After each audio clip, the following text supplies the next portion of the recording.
সাবেক উপদেষ্টা বর্তমানে এনসিপির আহ্বায়ক নাহিদ ইসলাম যখন বলছেন যে মাঠ প্রশাসন বিএনপির হয়ে কাজ করছে, বিএনপির পক্ষে কাজ করছে, এই প্রশাসন থাকলে নির্বাচন নিরপেক্ষ হবে না এবং সেই নির্বাচনে এনসিপি অংশগ্রহণ করবে কি করবে না তারা ভেবে দেখবে। এই মন্তব্যটা নিয়ে যখন চারিদিকে আলোচনা হই হই রই রই পড়ে গেছে, ঠিক তখন একজন সমন্বয়ক আব্দুল্লাহ হিল বাকি এনসিপির গোমর ফাঁস করে দিলেন। ফেসবুকে একাধিক পোস্টে এনসিপি এবং সমন্বয়কদের সম্পর্কে তিনি যা লিখলেন সেটা রীতিমতো রোমহর্ষক। আব্দুল্লাহ আল বাকির এই পোস্ট বলে দেয় এনসিপি সঠিক পথে নেই, তারা নানা রকমের কুকর্মের সঙ্গে জড়িত। নিজেরাই যখন নিজেদের সমালোচনা ফেসবুকে সামনে নিয়ে আসছেন, তখন অন্যদের আর সমালোচনা করার প্রয়োজন হচ্ছে বলে মনে হয় না। কি লিখলেন আব্দুল্লাহ আল বাকি, এনসিপির কোন গোমর ফাঁস করে দিলেন, সেই আলোচনাই করবে এই ভিডিওতে। থাকবেন পলিটিক্স টিভির নিয়মিত আয়োজনে।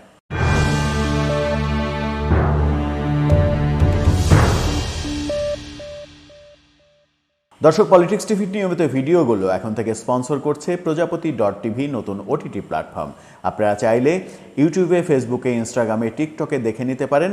ডেসক্রিপশন বক্সে লিঙ্ক দেওয়া থাকবে, সেখানেও আপনারা দেখে নিতে পারেন প্রজাপতির কার্যক্রম। চলে যাচ্ছি মূল ভিডিওতে। বলছিলাম সমন্বয়ক আব্দুল্লাহ হিল বাকির কথা। তিনি ফেসবুকে এনসিপি সম্পর্কে যা লিখলেন সেটা যদি আমলে নেওয়া যায়, তাহলে এনসিপির ভবিষ্যৎ যে অন্ধকার সেটা স্পষ্টই বলা যায়। সমন্বয়কদের মধ্যেই যে ভাগ বাটোয়ারাতে সমস্যা হচ্ছে, তারা যে ঠিকভাবে ভাগ বাটোয়ারা পাচ্ছে না, সেই কারণেই এরকম লেখালেখি, এমন আলোচনাও চতুর্দিকে শুরু হয়েছে। বিশেষ করে আব্দুল্লাহ হিল বাকির একটি ফেসবুক পোস্ট রীতিমতো সামাজিক যোগাযোগ মাধ্যমে ভাইরাল হয়েছে এবং সেখানে এনসিপিকে তিনি কাঠগড়ায় দাঁড় করিয়েছেন। তিনি কি লিখলেন চলুন একটু শোনা যাক। আপনারা ফটো কার্ডেও সেটি দেখে নিতে পারেন। তিনি লিখেছেন, এনসিপি নিয়ে কিছু ঘটলে আমাকে মেনশন দেন কেন? আমি কি এনসিপির কোনো নেতা বা মুখপাত্র? দয়া করে এটা না করলে খুশি হব। আমার নিজস্ব স্বাধীন সত্তা আছে, আমার যেটা মন চাই সেটা আমি লিখি, আমি কারো কাছে নিজেরে বর্গা দিই নাই। এনসিপি নিয়ে কিছু ঘটলে আগে তাদেরকে মেনশন দিবেন যারা 90 কোটিপতি, যারা নানান জায়গাতে ফ্ল্যাট কিনতেছে, রিসোর্ট কিনতেছে, চারপাশ ঘিরে রেখে মধু খাচ্ছে। আমার তো ঠেকা পড়ে নাই সবখানে গিয়ে কাউন্টার দিব, ডিফেন্ড করব কোনো দলকে। কোটির নিচে যারা ডিল করে না তাদেরকে গিয়ে বলেন এনসিপিকে ডিফেন্ড করতে। ইউনূস সাহেব নির্বাচনটা দিয়ে ক্ষমতা হস্তান্তরের পর মধু আহরণও শেষ হবে, মৌমাছিরাও উড়াল দেবে। এই পোস্টের পরে এনসিপি নিয়ে কি অন্য কারো আর নতুন কোনো কথা বলার প্রয়োজন রয়েছে? তিনি স্পষ্ট বলেছেন যে 90 কোটিপতি যারা নানান জায়গাতে ফ্ল্যাট কিনতেছে, রিসোর্ট কিনতেছে, চারপাশ ঘিরে রেখে মধু খাচ্ছে, ফ্ল্যাট, রিসোর্ট, জমি জমা, বহু সম্পদের মালিক হচ্ছে এনসিপির নেতারা, এমন কথা তিনি বলেছেন। তিনি বলেছেন যে কোটি টাকার নিচে কোনো ডিলই করে না তারা, অর্থাৎ সর্বনিম্ন টাকা হচ্ছে কোটি টাকা, কোটি টাকার নিচে তারা কোনো ডিল করে না।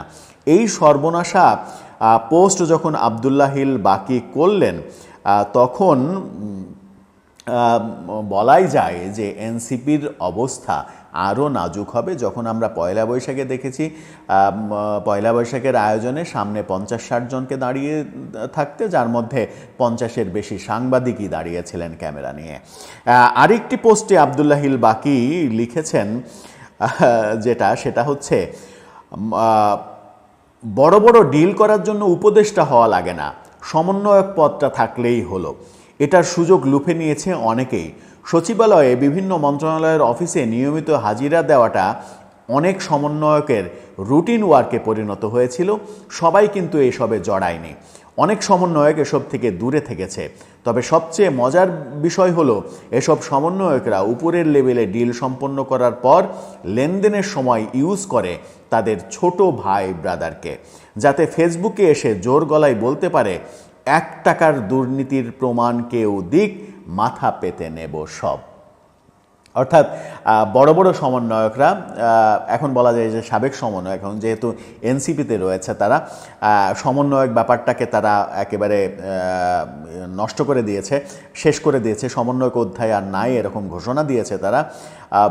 তারা সচিবালয়ে নানা রকমের বড় বড় ডিল করে এবং ডিল করার শেষে যখন টাকা পয়সার লেনদেন হয় তখন অপেক্ষাকৃত ছোটদের দিয়ে এই টাকা পয়সার লেনদেনটা তারা করায়, যেন তারা বুক ফুলিয়ে বলতে পারে যে তারা কোনো দুর্নীতির সঙ্গে জড়িত নয়। সত্যিই তো তাই, ছোট ভাইরা টাকা পয়সার লেনদেন করে, তারা তো আর নিজের হাতে কারো কাছ থেকে টাকা পয়সা নেয় না। আর তারা যখন টাকা নেয় তখন তো ছোট ভাইদের কাছ থেকে নেয়, খরিদ্দারের কাছ থেকে তো আর টাকা নেয় না। এটাই আব্দুল্লাহিল বাকি বলার চেষ্টা করেছেন। বলেছেন আগস্টের পরপর সবচেয়ে বড় ইনকামটা হয়েছে কিন্তু সমন্বয়কদের, বিশেষ করে ডিসি, এসপি, ইউনো, পিপি, বদলি, নিয়োগ, বাণিজ্য করে অনেক সমন্বয়ক কোটিপতি বনে গেছেন। না, সমন্বয়কেরা না, তাদের কাছেই ভাই ব্রাদাররা ডিল করে, তাই সেসব সমন্বয়করা থাকেন পুত পবিত্র। অর্থাৎ ছোট ভাইরা ডিল করে, সমন্বয়করা ব্যাপারটা সেটেল করে, সমন্বয়করা পরে ছোট ভাইদের কাছ থেকে টাকাগুলো নিয়ে নেয়, সরাসরি পার্টির কাছ থেকে তারা টাকা নেয় না। এমন কথা, মানে বদলি, বাণিজ্য, সচিবালয়, কোটি কোটি টাকার ডিল, রিসোর্ট কেনা, ফ্ল্যাট কেনা, বাড়ি কেনা, জমি কেনা, এটা কেনা, ওটা কেনা, এই কথাগুলো যখন আব্দুল্লাহিল বাকি নিজেই বলছেন তখন ব্যাপারটা কোন দিকে যায়। এবং তিনি এটাও বলেছেন যে তার খেয়ে দেয়ে কাজ নেই যে তিনি এই সকল সমন্বয়কদের ডিফেন্ড করতে যাবেন। তিনি স্পষ্ট লিখেছেন যে আমার তো ঠেকা পড়ে নাই সবখানে গিয়ে কাউন্টার দিব, ডিফেন্ড করব কোনো দলকে। কোটির নিচে যারা ডিল করে না তাদেরকে গিয়ে বলেন এনসিপিকে ডিফেন্ড করতে। অর্থাৎ যারা এই বড় বড় ডিল করে তাদের দায়িত্ব হচ্ছে এনসিপিকে ডিফেন্ড করা। এনসিপি যে নানা রকমের বিতর্কের মধ্যে জড়িয়ে পড়েছে তার সর্বশেষ সবথেকে বড় উদাহরণ এই ফেসবুক পোস্ট। এখন দুটো উপায় হতে পারে, হয় এটা সত্য, আর নতুবা এই আব্দুল্লাহিল বাকির বিরুদ্ধে দেশব্যাপী বিক্ষোভ, আন্দোলন এবং তাকে গ্রেপ্তারের দাবিতে এনসিপি রাস্তায় নেমে আসবে। কোটি কোটি মানুষ রাস্তায় নেমে এসে বলবে যে আব্দুল্লাহিল বাকি এনসিপি এবং সমন্বয়কদের সম্মানহানি করেছে, তাকে এখনই অ্যারেস্ট করা হোক।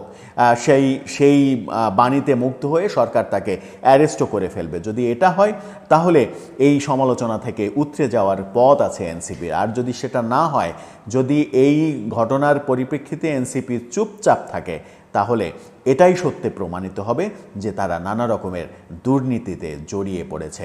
তাহলে নতুন রাজনৈতিক বন্দোবস্ত কোথায়?